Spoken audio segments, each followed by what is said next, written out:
Ladies and gentlemen, welcome to another episode of Uncontested Investing. I'm your host, Nate Zielinski. I have a great guest across the table from me, Ryan Letzeiser from Obie Insurance. Ryan, why don't you introduce yourself to the guests, to the listeners today, and we'll get started. It's great to be here, Nate. Thank you. Thank you for having me. So I'm Ryan Letzeiser. I'm one of the co-founders at Obie. We provide an insurance technology solution for the 1 to 4 unit single family rental space. So tangential to what you do at RCN. And, again, we partner with you on the insurance side. So this should be an interesting conversation. Definitely. I'm looking forward to getting into it. One of the things I think we need to start at is insurance has a little bit, I don't want to say a bad reputation, because when people really get into the nitty gritty of it, they realize how important insurance really is. But from the outside looking on, it's not the flashiest part of the industry, if you will. So what really enticed you or intrigued you to try to make a difference from the insurance angle in the real estate investment space? Sure. So I sat on the other side of the aisle. I was an investor first, saw some big glaring holes coming from the institutional side, and then moving down market into, SMB middle market, where I represented 2,000 to 3,000 units under management at any given time. We saw issues with insurance across the board. We were too small to go to some of the larger insurance brokerages, the Aons, the Hubs, the Willises of the world, and, ended up basically at a local insurance shop. And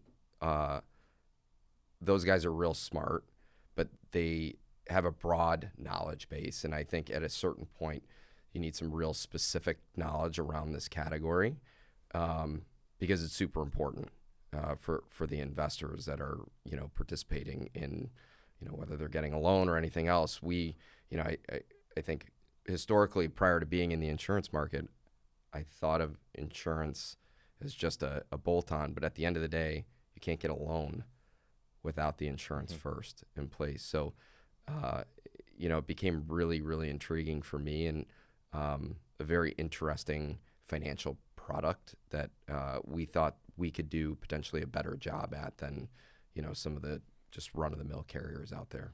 That's awesome to hear. And a lot of the times when I have somebody across the table from me, they talk about a different venture and then they transition into investing. So you actually went the other way. What advantages do you feel like you have as a CEO at a company that's actually been in investing, completed transactions, and now you're wearing the CEO hat at a company that, is a little bit of a different angle? Do you think investing helped you a bunch in that regard? Without a doubt.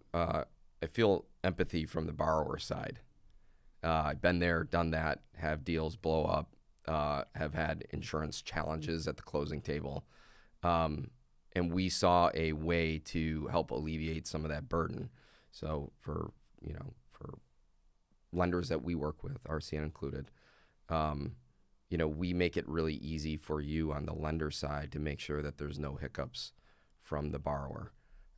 By storing all the insurance information, from liability requirements to, what's your mortgagee clause, things that, could be avoided typically in having issues when you get to close, but oftentimes show up and, you need a change. And with the way that the insurance infrastructure is built today, it's really not set up to make those changes really quick. So we want to eliminate some of that headache up front for anybody that's trying to close a loan.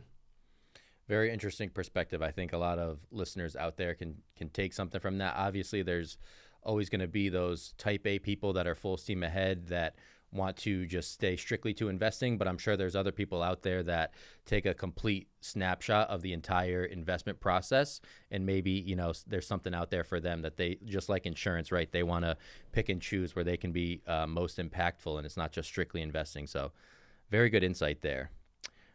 One of the mantras that you have at Obie is sell being helpful first. I thought that was a very powerful statement, especially coming from an insurance company. Can you expand on that a little bit? Is that something that you came up with? And, how do you feel like as a company you practice that? Yeah, I think that's more of a life motto. At the end of the day, we're selling a commoditized product. How do I differentiate myself between anyone else that also has insurance available to sell? And for us, we believe that if we can be helpful, we can build trust with the consumer. And the byproduct of that trust and being helpful and being an advocate for them or our channel distribution partners ultimately results in the sale of premium without us having to feel like that insurance guy, pushing a policy. Hey, you got to buy X. We want to empower our consumers. We want to be an advocate for them. And I think at the end of the day, that allows us to do what we do really well in the background, behind the scenes, without ever, really feeling like we have to sell insurance. Nice. Love that. Love that. So we kind of talked about this a little bit about your decision to start the company. You were an investor previously. You saw a little bit of a gap and a need for some better service from the insurance perspective. It's one thing to think about it. It's another thing to put it into action. So as you were making that decision, did you have any second guesses or, what was the really stamping point, if you can remember, of like, okay, I've been thinking about this for a while. There's definitely a need that, insurance, there's a gap that I can fill there. What was like the confidence behind making that jump and actually starting your own company? Sure. I think there's always a little seed of doubt that lives, somewhere in the back of your mind. And you can either use that as something that kind of puts you down, or a motivating tool to make sure you're continuing to push the ball up the hill. So Obie initially was actually a pivot. We were a software as a service company that was helping manage assets across all those verticals that could be named: accounting, lending, insurance, property management. There's so many people that share similar sets of information. And our initial go-to-market strategy, we were going to sell insurance as a byproduct of that and give the software away for free. We did hundreds of sales calls, and we'd get halfway, 3/4 of the way through it, and the people would forget everything that we talked about once we started saying, hey, we're going to eliminate some barriers to entry with insurance. We have all your data and information. Eventually, we had to stop ignoring the consumer and realize that there was so many problems with insurance, we just couldn't do both of them. And it was easier for us to continue that DNA of feeling like we're embedded in solutions and find a way to partner with lenders, partner with property managers, partner with software as a service companies, and embed our solution directly into theirs, which would open up a multitude of additional customers for us, without having this dislodged focus of software and insurance products. Yep. Now we could just build software around an insurance product. Yep. And that was kind of the impetus. I want to say 2019, we sold our first policy. And kind of never look back. I tell you, it was tough to throw away a couple years of code. Yep. You spend all this time and effort to realize that wasn't the business that you were going to end up in. And you have to find a way to be okay with making that pivot, knowing that is the direction, your customers are telling you to Definitely. go in, rather than you trying to force something on So them. many lessons in one answer. That's great. Sometimes less is more. Sometimes it's trial and 100%. error. Narrowing that focus is a huge, leg up on the competition, right? If you can specialize in one product and not being afraid to take that leap of faith. So again, we're off to a very insightful start here with Ryan from Obie. We're going to take a quick break for our sponsors. We'll be right back with more Uncontested Investing. REI Inc. is the premier monthly publication for real estate investors. Dive into a wealth of expert insights and knowledge from industry leaders and gain valuable regional market insights ensuring you always have the best information right at your fingertips. Visit reiinc.com to elevate your real estate investment game today. And we're back. Thank you again for joining me today on Uncontested Investing. I'm with Ryan Letzeiser from Obie, and we're going to jump right into the Money Making Minute. So, Ryan, the Money Making Minute is going to be something in 2024 and beyond that our listeners can take. It can be an investment strategy, an app, a skill, habit, or even part of a daily routine. Anything that you can share that's part of your success that can maybe help our listeners.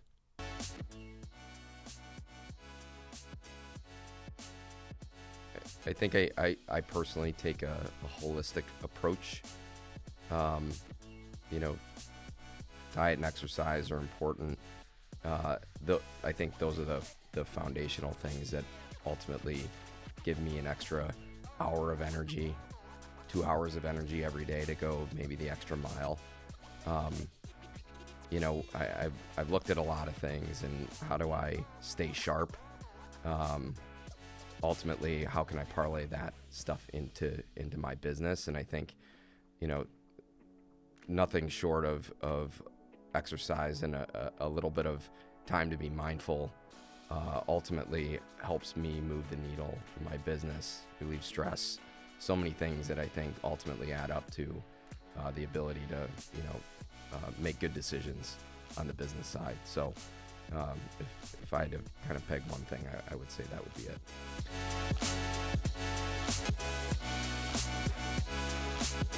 That's awesome. I think that's so important to hear. This industry is extremely fast-paced, go mentality. You hear a lot about, 24-hour days, 7 days a week, not turning the phone off on the weekend. So anytime you can kind of hit that reset button and pause, I think people should not only take advantage of it, but as you mentioned, build that into your schedule to just, recharge, and it only makes you better in the long run. We can kind of pivot to your passion project. I'm wondering if it's kind of something that's aligned to that. But, if it's aligned with investing, that's okay as well. But what kind of passion project do you have out there? Is there something that you're really focused on that you think helps you with your energy in business, much like the dieting, the holistic approach, and the exercise? So I find that if you spend a lot of time working with your brain, Monday through Friday, Saturday, Sunday, you need time to reset, and exercise is part of that. But I'm also an avid woodworker. I find that the time that I spend narrowly focused on one very specific task, whether it's gluing boards together, where you have a very narrow window and the tolerance to get things right is very acute, to spending 40 minutes sanding a table and looking for small tiny imperfections to get out. Your focus goes directly to that, and everything else tends to melt away. And I think at least for me, I find that when I get done with that, that relief and all that noise in my brain has really subsided. And I have small kids, so I don't have a ton of time to do that. I probably put in half hour to an hour a week. I have a sofa table I've been building for about 3.5 months. It's almost done. But I do find that, having some time to do that in solidarity, without any other distractions, at least for me, is very helpful for just my personal state. That's awesome. Very interesting answer. That's that makes sense when you hear it explained out. I love that. I guess transitioning away from the solidarity to a team aspect, a lot of times these conversations can be steered towards the guests saying that they haven't done this all themselves, that they actually would urge investors to find somebody to work with, a team to build. So how important do you think that is at Obie, and how proud are you of the team that you've built there? It's everything. It's literally everything. I would not be in the position, the company would not be in the position that it is today without that team. I started the company with my brother. I kept him out of law school. He had been accepted, and I said, hey, do you want to skip out? If this doesn't work out in a couple of years, you can always go back to law school. But at the end of the day, we don't need another attorney on this earth, is how I explained it to him. And I think he's happy with that decision now. Good. But grabbing A-plus talent is paramount. The people that get you from 0 to 1, you can't do it all on your own. And you have to empower people to make decisions on your behalf. And the only way you can do that is by finding top-of-the-line talent to do that with. And I think we've done an unbelievable job of attracting great people to our business. Not good people, great people. And that mindset and that attitude and culture breeds more of it. Yes. Right? A people want to only work with A people, right? And the B's and C's they don't make it in our business. Yes. It just doesn't work out. And I think that's been critical from day one for us, is to grab the best people we know, whether it's, I want to say our VP of engineering, John. I've known him since he was 4 years old. I recruited him. He lived across the street from me for a while. Curtis, our CTO, I've known him for 12 years. All these people that you've amassed inside your network that are A players that you can grab, they'll gravitate towards an opportunity. And I if I had to tell anybody anything, is that A talent has to be foundational in your business, and it will help you get to the next level. I think another very solid answer for our audience there too, because whether or not they're investors or just in the real estate investment space, finding that talent that's around you and kind of joining up, as you mentioned, right? You're able to realize that these connections that you've made of like, oh, they would actually be great if we could bring them in and like work them into the business model, right? And another thing too, I'm not saying that this is necessarily pertaining to you, but from the team perspective, right? There's a lot of energy, time, and effort that goes into starting a business.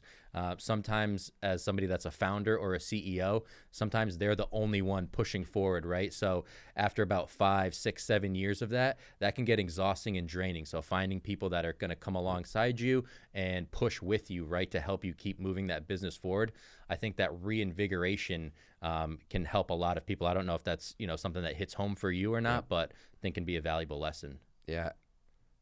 I believe my job over a period of years is to become as obsolete as possible. Yes, that's kind of what I was getting. I need to be the dumbest person in the room and almost the least useful, so to say. And installing those people is paramount. And it goes back to that trust factor and A players and all the things that kind of culminate in the ability to just let people do what they're great at. And know that, a job of a CEO is really, at the end of the day, is to just macro level steer the ship, not micro level. Get out of the weeds, let people do what they need to do, and, be there to bounce ideas off of, or, steer things in one way or another, and think about the long-term vision of the business, and let them act on the day-to-day, the quarter, the first or second half of the year. Yeah. All right, folks, the impactful, the insightful, the helpful answers just keep rolling in. We're going to take our last break of the episode here, but we'll be back with Ryan Letzeiser right after this. Whether you are pursuing long-term or short-term ventures, RCN Capital has a wide range of loan programs that will help you reach your financial goals. We have loan programs for fix and flips, long-term rentals, new construction, and even multifamily properties. And don't forget to ask about our Platinum program for very experienced investors. To learn more about our loan programs, click the link in the bio or send an email to info@rcncapital.com today. We're back with more uncontested investing. We're going to jump right into our second segment here, Deal Breaker, Deal Maker. Ryan, for this one, it's pretty simple. Deal breaker, what are things that you've seen throughout your career that have caused deals to bog down and not reach the finish line? And then on the opposite side of that, are there common themes of success that helps deals get across that finish line, continuing growth, all the good things, right? So what causes a deal to break down? What causes a deal to succeed? let our audience hear.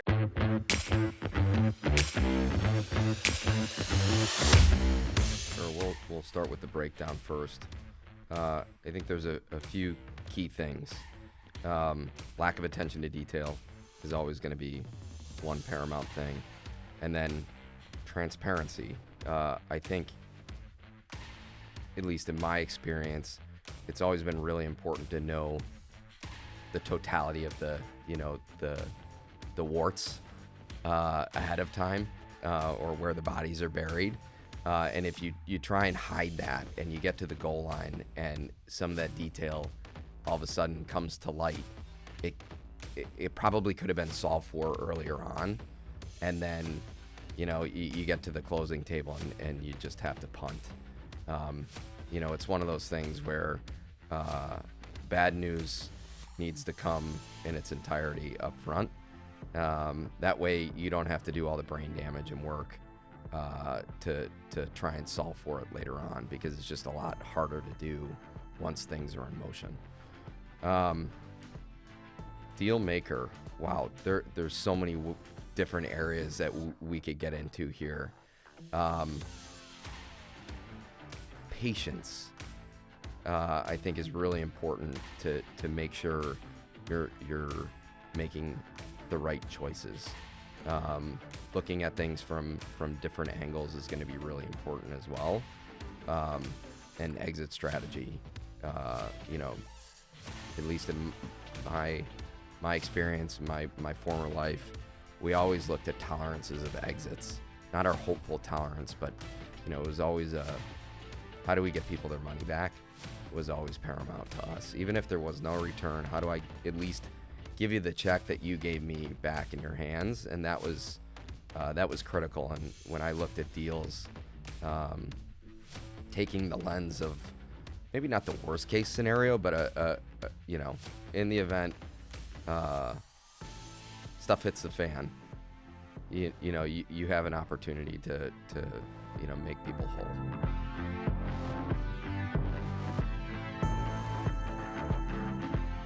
So a lot of people out there are aspiring to lead their own companies, be in charge of their investments, be their own boss or CEO. As it pertains to you from a leadership perspective, what trait do you think that you exemplify or, try to work on every day? What do you think is the most important that a leader has? I think it's empathy and an understanding of people. Eventually, I had a conversation with my wife a couple of days ago about this. She said, well, what if you were back in the real estate investment world and your company was this size, in the investment side? And I said, I told her at the end of the day, my job is now managing people, managing expectations. And I think that trait of, knowing the people that need the carrot, the people that need the stick, what motivates people, how do you continue to push the ball up the hill and get people to be their best? Nobody wants to live a world where they're operating at 60% all the time. That's just not any fun. How do you get people to operate at 100% capacity and feel like they're producing their best work? Is, it has compounding results to it. The other thing I would say is, if you're going to start a business, you got to go 2 feet in. There's no dipping your pinkies in. There's no, I'm going to do this side thing. And, if it doesn't work out, no, it's got to be, I'm going all in, and people love to use the word burn the boats or salt the field. You really do have to make sure that there's, the only way out is no way out. And I think for me, I had to really work hard at putting some blinders on to make sure that there were no distractions, to feel like there was an exit ramp somewhere. You just got to keep persisting and grinding. And eventually, hard work will pay off a lot more than luck will. Yes. Okay. Every time. Yep. Kind of going back to that leap of faith, right? Not being afraid to pivot, not being afraid to just give it your all, and you'll be surprised with the results, right? It's kind of scary. You're not guaranteed success, obviously, but you have a much better chance at it when you give it that 100% effort, like you said, 2 feet in. I see two buzzwords here that really stick out to me when we talk about company goals and part of your background and bio. Innovative and sustainable solutions in the insurance space is something that Obie really cares about. So those are two very challenging things, right? Probably some of the two most in the business world. What do you think your biggest challenges are at Obie, and then what are some of the accomplishments that you're most proud of? Yeah, innovating in insurance. That's shooting fish in a barrel. Real estate industry is old. Insurance is older in terms of advancements or things that could be done to really move the needle. And it is like the least sexy, oftentimes some of the easiest low-hanging fruit to alleviate some burdens. We discussed this earlier around, storing lender requirements, right? Yes. Simple stuff. But it really does. It's impactful. I think that is hugely, hugely important. Sustainable is a completely different word. And it's interesting how I think some of the insurtechs that have come before me have maybe lost sight of this a little bit. And that you're in the lending space. We underwrite risk and we get paid a premium for it. Sustainability for our product falls in that underwriting category. We can't pile up, percentages of loss above the dollars in premium that we pay, taken in to pay out claims. I don't want to not be around, and we built all this stuff, and then to not be around in a few years because we had,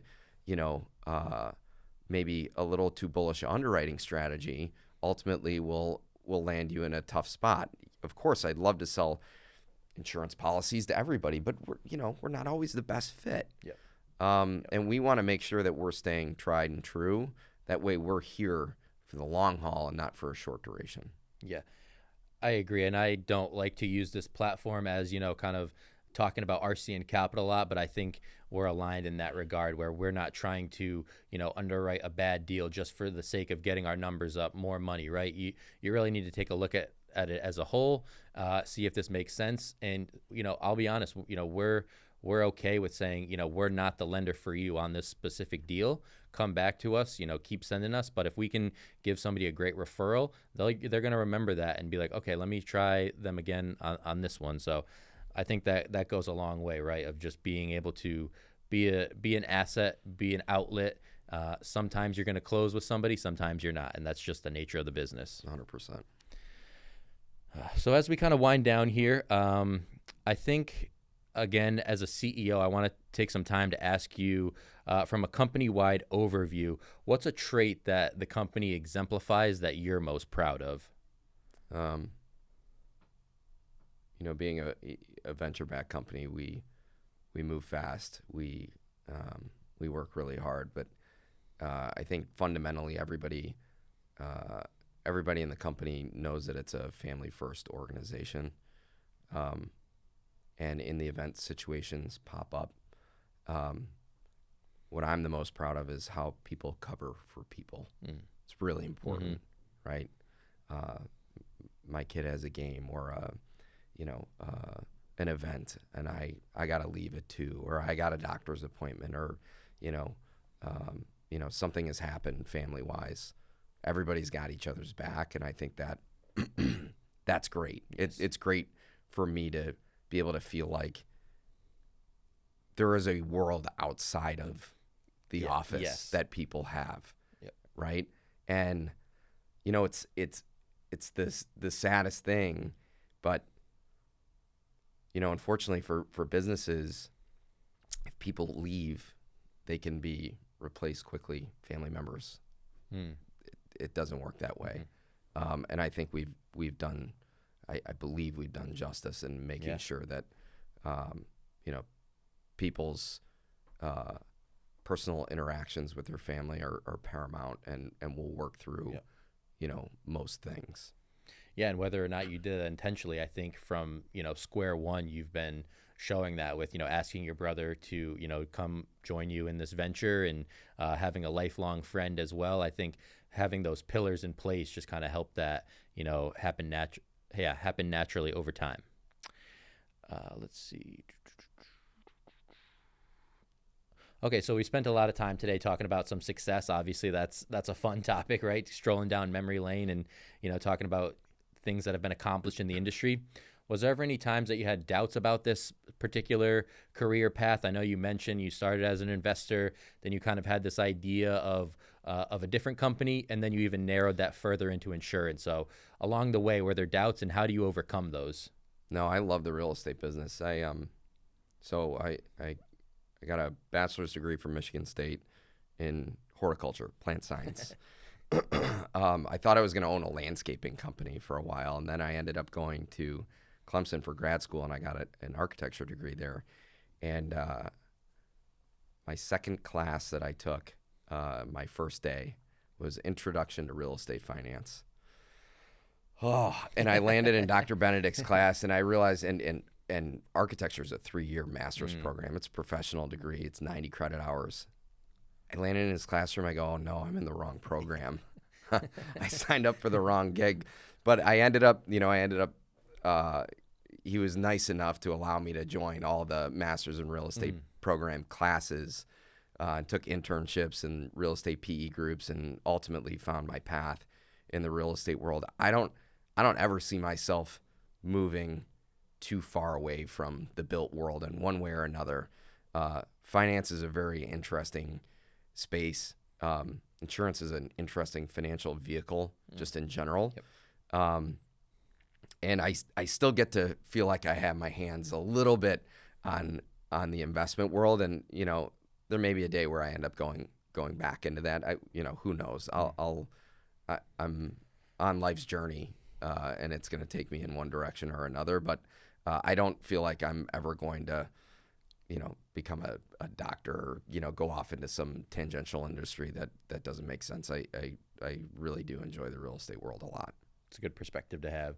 And then speaking of perspective, I think that's a perfect segue into talking about your why a little bit, right? Kind of like the passion project, but, what keeps you going? What keeps you motivated? What keeps you wanting to strive for more and more success? You've obviously already accomplished quite a few things in the industry, but, is there anything that you can pinpoint to that, keeps you going? I think it ties back into being helpful. I think that's just a life motto. How much can we give back?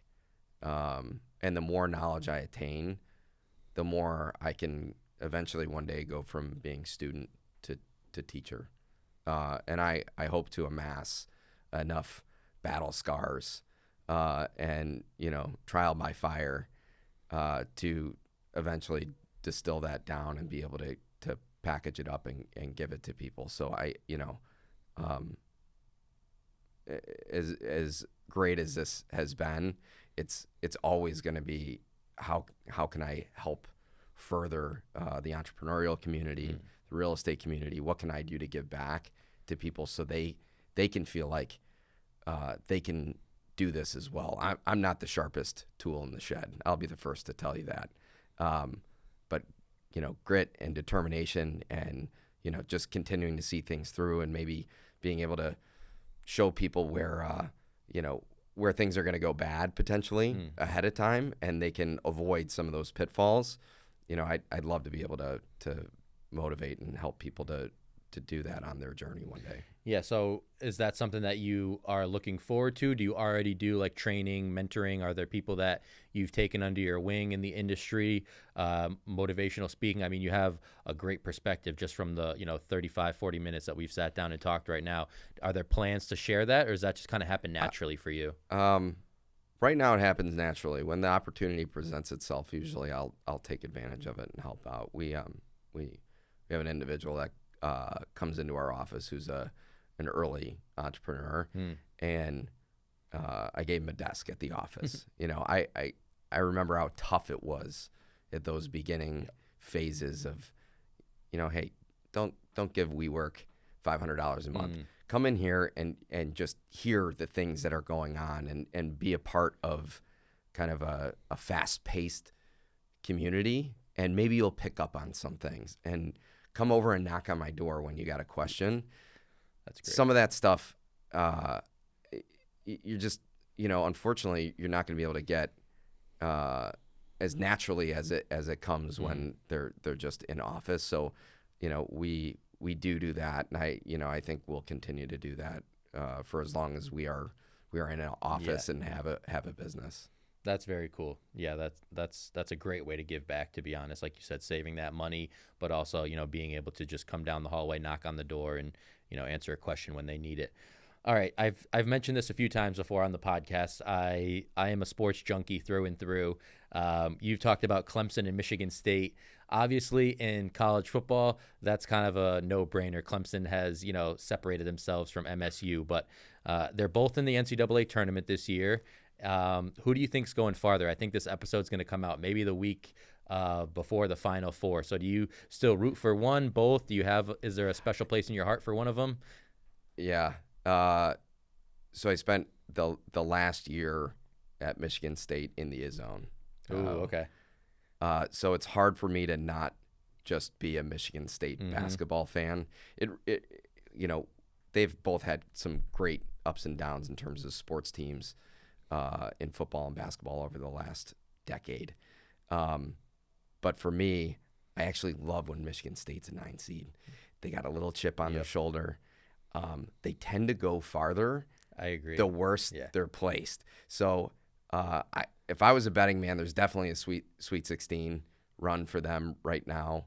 With Clemson, I think the ACC is a bit of a different world this year, and I really don't know how to benchmark their trajectory. I hope they go far, but I'm in the Michigan State Spartans corner. All right, Sparty all the way. I'm a UConn graduate, so it's a good time to be a Husker fan right now. Ryan, thank you so much for your time today. Who says insurance can't be interesting? Those were some great answers. I think if our audience listened to 5 minutes or the entire episode, they learned a lot from you. So thank you so much for joining us. Folks, for another episode of Uncontested Investing, this is Nate Zielinski signing off. We'll see you in the next one. Thank you for listening to Uncontested Investing. Questions about today's episode or the podcast? Email podcast@rcncapital.com and make sure to follow REI Inc. magazine on LinkedIn and Facebook and RCN Capital on Instagram, LinkedIn, and Facebook. See you all next time.